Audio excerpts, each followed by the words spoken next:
রহমতুল্লাহ। প্রিয় পেনিবাসী, আমি কাজী নজরুল ইসলাম ফারুক, সাবেক ইউপি সদস্য, দীর্ঘদিন মেম্বারি করছি। টানা ৩০-৩২ বছর বিএনপি রাজনীতির সাথে জড়িত। আওয়ামী লীগের ১৫ বছর, তার আগে ২ বছর ১৭ বার ওসি আনছি। আমার টানি কখনো বাইর হইতে হচ্ছি, কখনো বার হইতে হারি না, জেলখানি বাইর হয়েছি। গায়েবী মামলা খাইছি একাধিকবার। মেম্বারিও দীর্ঘদিন করছি। নুরুল আমিন ফটিক আমার ওয়ার্ডের লোক। আমি জানি না আওয়ামী লীগ করে, ওই শালারা কি করে যাইল আওয়ামী লীগ করে, আমার প্রশ্ন।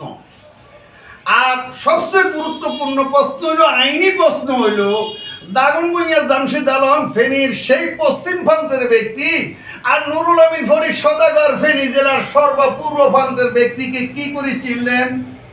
আপনি তো ওর নামে জানেন না পুরোপুরি। এই জামশেদ আলম, তার নাম হলো নুরুল আমিন ফটিক সদাগর। আপনি মামলা লিখতেন নূর আলম ফটিক সদাগর। এতে বোঝা যায় আপনি একটা ভিত্তিহীন, মিথ্যা এবং ভুয়া প্ররোচনার পরই মামলা দায়ের করছেন এবং তাকে এই মামলা অর্থের বিনিময়ে আসামি করছেন। আপনার বিরুদ্ধে চ্যালেঞ্জে দেওয়া হবে।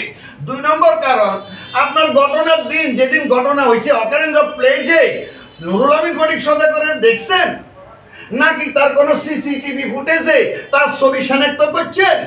তার বিষয়টা কি কোনো ওয়েতে আইনি প্রক্রিয়ায় আপনি কি শনাক্ত করছেন? কিভাবে, কেমনে তার এই মামলায় আসামি করলেন? আপনার বিরুদ্ধে আইনি মোকাবিলা করা হবে ইনশাল্লাহ। মিথ্যা মামলা করার দায়ে আপনি কারাগারে যাওয়ার জন্য প্রস্তুত হন। সারা দেশে এই শুয়োরের বাচ্চারা বোধহয় এক বাপের জন্ম নয়। যারা মামলা বাণিজ্য করে কোটি কোটি টাকার নেশায় পড়ে গেছে, চাই সে বিএনপি শুয়োরের বাচ্চা হোক অথবা যে দলেরই হোক, আমি তীব্র নিন্দা, ঘৃণা এবং ধিক্কার জানাই। সর্বশেষে মন্তব্য করতে চাই, এই শুয়োরের বাচ্চারা মামলা বাণিজ্য যারা করস, তোরা এক বাপের জন্ম কখনো হইতে পারস না। তোরা বহু বাপের জন্ম। তোদের হিসাব জানিল, তোদের মানে জিজ্ঞা তোরা কয় বাপের জন্ম। নুরুল আমিন ফটিকের কন্ডের মানুষের ওই যে কন্ডের মামলাতে ঢুকে দিস।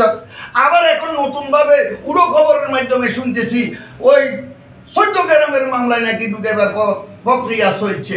সর্বোপরি আমারে আমারে ঢুকাইলে আমি গায়েবী মামলার হিসাবগুলো নেব। আমি ওসি মোর্শেদের বিরুদ্ধে মামলা করছি, এটা আবার আইনিভাবে শেষ করছি।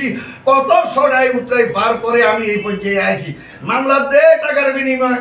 এখানে মূল কথা হলো, আমার লক্ষ্মীপুর আমার ওয়ার্ডের কিছু ওই যে নব্য হইসাওয়ালা, তাদেরকে নোয়া হইসাওয়ালা নামে খ্যাত। তারা এই শুয়ারের বাচ্চারা ৫ তারিখে ৫ জুনের মামলা খাইয়া দেশান্তরিত, দেশে বাইরে নাই, এখন বাইরে যায় কিছু বিএনপির ওই যে শয়তানের গোলবে অত্তরই। এখন ওই যে টাকার বিনিময় এই মতন হে মতন টিয়া লয়, কেওরে মামলাতে ঢুকান, কেওরে আবার সারার। এইটাই হলো মামলা বাণিজ্য শুরু হয়ে গেছে। আমি স্বরাষ্ট্র উপদেষ্টাকে অনুরোধ করবো, আমার এই ভিডিও যায় কিনা ওনার দরবার পর্যন্ত জানি না, আপনি এত সোজা হয়ে চলিয়েন না। এটা বাংলাদেশ। আরেকটা নরমও হইয়েন না, দুর্বলও হইয়েন না, মধ্যমপন্থা অবলম্বন করেন। মামলা বাণিজ্যে যে সমস্ত কুত্তার বাচ্চারা, হাইওয়ান জানোয়ারেরা জড়িত, এগুলো দ্রুত গ্রেপ্তার করে আইনের আওতায় নিয়ে আসেন, নইলে দেশের মানুষ শান্তিতে নাই। আর আমি তারেক জিয়া চাচারে অনুরোধ করবো, চাচা দ্রুত ওয়ার্ড থেকে কেন্দ্র পর্যন্ত শৃঙ্খলা রক্ষা কমিটি, দলীয় শৃঙ্খলা রক্ষা কমিটি গঠন করেন, নইলে এত বড় দল আপনি বসায় রাখতে পারবেন না, আপনার কথা শুনবেন না। যেহেতু বাংলাদেশের জনগণ বড় বড় বড় বড় কি বলবো, এটা আমার বলার ভাষা নাই, এদেরকে সোজা রাখা সম্ভব নয়। সর্বোপরি কথা হইল, প্রশাসনেরও এখানে দায় কিছুটা আছে। পুলিশ একটা ভয়ভীতির ভিতরে আছে, পুলিশ একটু সমস্যায় পড়ে গেছে, আমি জানি। পুলিশেরও একটা দায় আছে মামলাটা নেওয়ার ক্ষেত্রে। একটা এফআইআর করতে হলে মামলা যেন অনেক কিছু তথ্যাদি উপতথ্যাদি এখানে সংগ্রহের ব্যাপার আছে, যাচাইবাছাইয়ের ব্যাপার আছে। সেটা কতটুকু করছে? গাছতলায় বাসতলা, রাস্তাঘাটে, দোকানে ঘাটে, জনমনে এরকম একটা প্রশ্ন তৈরি হয়েছে, সেটাও ক্লিয়ার হওয়ার কথা। আর মোটামুটি কথা তো এই পর্যন্তই, পুরো প্রস্তুতিও নাই, হঠাৎ করে আসছি এখানে। এখন মূল কথা হইল, নুরুল আমিন ফটিক এই যে তার সামাজিক, আর্থিক, মানসিক, তার সব দিকে যে একটা হয়রানি, পেরেশানি, ক্ষতির মুখে দাঁড়াইলো, তার জবাবটা কে দেবে? আমার দৃষ্টিতে জবাবটা দিতে হবে। 33 নম্বর মামলার বাদী গত মাসের 26 তারিখে যে মামলাটা ফেনী মডেল থানা হয়েছিল, 20 তারিখে হয়েছে, 33 নম্বর মামলার বাদী জামশেদ আলম, আপনাকে দিতে হবে। That is honourable high court. আপনি মনে রাখবেন, এই মামলা লড়াই করতে গিয়ে হাইকোর্টে যে আমরা সামু, এটা নির্দেশনা ইনশাআল্লাহ আল্লাহর রহমতে।